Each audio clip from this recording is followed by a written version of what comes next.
Welcome back to Montana This Morning. Investigators share gruesome details about the murder of Lauren DeWise during the trial of her estranged husband. Coming up, what was said in court as Paul DeWise stands accused of killing his estranged wife. I'm Mike Dennison in Helena. The PSC approves contract terms for a big wind power project near Columbus. But will it be built? Coming up, I'll explain. Right ahead at 6:30 on this Thursday, Chet Lehman, Matt Elwell with you here this morning. It's warming up like crazy outside. We're already in the low teens. Most of that because the wind has started blowing a little bit. Not a strong wind, but enough that you'll want to put the jacket on. Puts a little bite into the air. Explain how that works. Okay, so wind chill is when the wind blows over your skin. It removes the heat from there, and it's a lot of times evaporation. But you're talking about it mixing the air. That part I find is it. Wind actually makes it warmer. That cold air tends to sink into these low areas, and you get a little wind moving in, and it'll start to mix up the air, so it's not quite as cold. So it mixes more warmer air back in with that. Cool. Yeah. Thanks. Good stuff. Yeah, I appreciate it. Now, you just asked me what you want me to explain, and I'll explain it. I love it.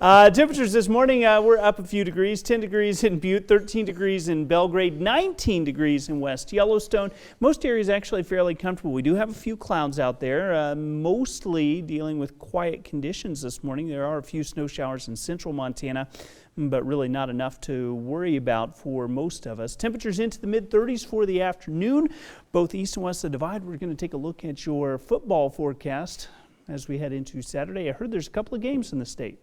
The rumors going around? For sure. All right. 6:30 now on this Thursday, our top local story this half hour. Day 3 of the deliberate homicide trial for Joseph Paul DeWise took place yesterday. MTN's Cody Boyer was in the courtroom and has the latest. Paul DeWise appeared calm, talking with his attorneys, quiet, as first a medical examiner took the stand and then Detective Kelly Sprinkle. Was there a lot of blood in Ashley's room?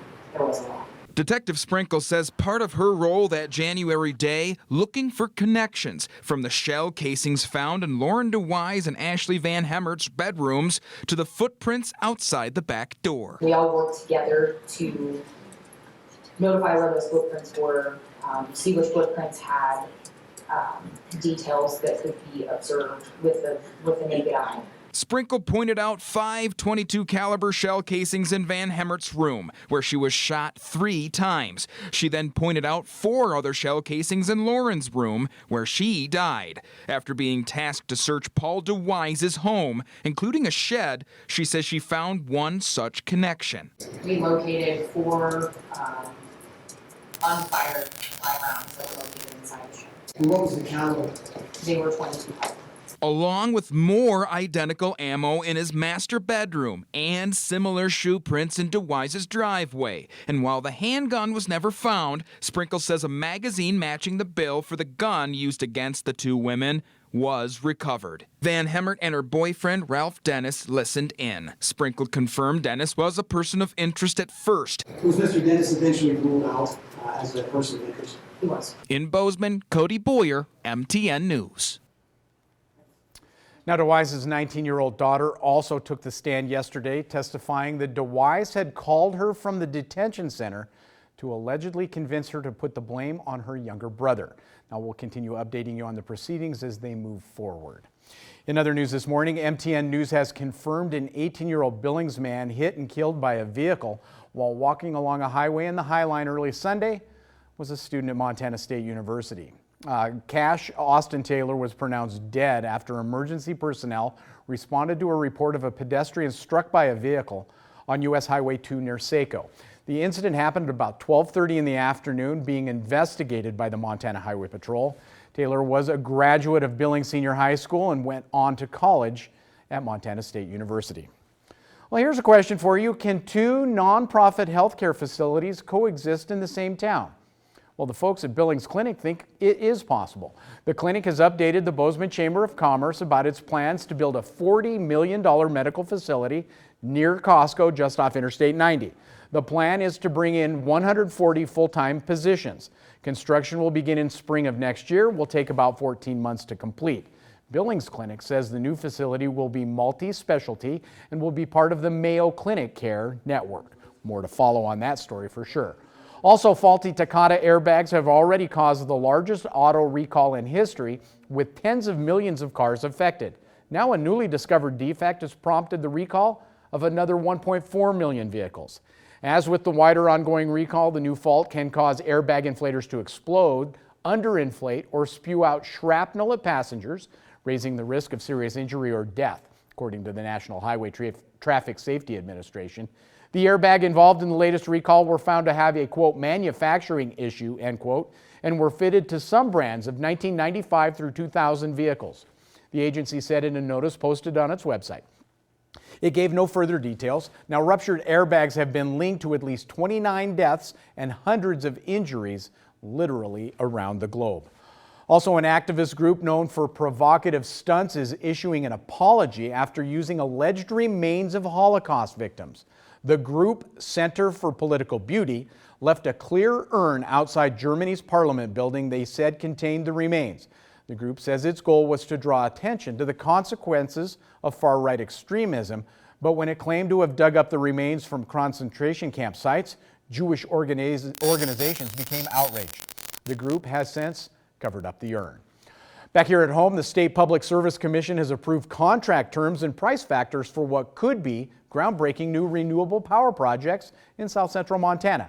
But it isn't clear yet whether the project would actually go forward under the current terms. MTN's Mike Dennison picks up the story. The PSC voted Tuesday on the pricing terms for the Beaver Creek project, a proposed 120 megawatt wind farm north of Columbus. And the project also has something new for wind farms in Montana: batteries that can store wind-generated power and make it available when needed. I am frankly really excited about this project. It is the first hybrid QF project to be approved by any public service commission, utility commission in the country. The PSC set the terms because Beaver Creek and Northwestern Energy couldn't agree on multiple elements of a contract. The commission adopted most of the terms requested by Northwestern, which would acquire the power for its Montana customers. The terms include a provision saying if Beaver Creek produces power beyond what Northwestern needs on its system at a given point, Beaver Creek essentially won't be paid for that power. Koopman said the commission wanted to be conservative to protect consumers from paying too much. We want to be, ever mindful that our responsibility as a commission, yes, is to encourage projects like this, and is also to, as much as we possibly can, assure to the ratepayer that they are getting fair, reasonable, affordable rates and reliable energy. The developers of Beaver Creek told MTN News they're waiting to see a final written order before commenting. But if they can't make a profit based on terms approved by the PSC, they basically have two options: walking away from the project or taking the PSC to court. Reporting from Helena, Mike Dennison, MTN News. Now, Mike tells us federal and state laws outline how renewable power projects like Beaver Creek should be priced for utilities. Closer to home now, Montana Tech students got busy wrapping Christmas presents for needy children. Members of the Circle K Club at Tech collected donated toys for 11 families in Butte that will go to 22 children this holiday season. They spent the afternoon wrapping the gifts, which was kind of difficult for some of the items. It's certainly not my strongest attribute, but we're doing our best out here. So we want the kids to have a little fun getting the presents. So, we're taking everything that we got and we're wrapping it. By the way, this has been an annual Christmas tradition for Circle K Club members at Montana Tech, and it's one of those things I can't do. If you don't gift wrap for me, it doesn't happen. Well, part of the issue is you don't go shopping until Christmas Eve, and then you've got to do the whole. You always have to bring up the obvious, don't you? Yeah. You know I love you, right? I do. Yeah, I know that's that. right. 6:38. The feeling's mutual, by the way. We're going to take a quick break here. When we come back, keeping your house safe while having a live Christmas tree in your home. We have some tips. We also have a look ahead to CBS This Morning. Good morning. Ahead on CBS This Morning, we're in Honolulu with the latest on the deadly Pearl Harbor Naval Base shooting. Plus, get an exclusive look at the construction site of a new section of President Trump's border wall, and why the holiday season may be the best time to hunt for a job, and how to get ahead of the competition. All coming up at 7.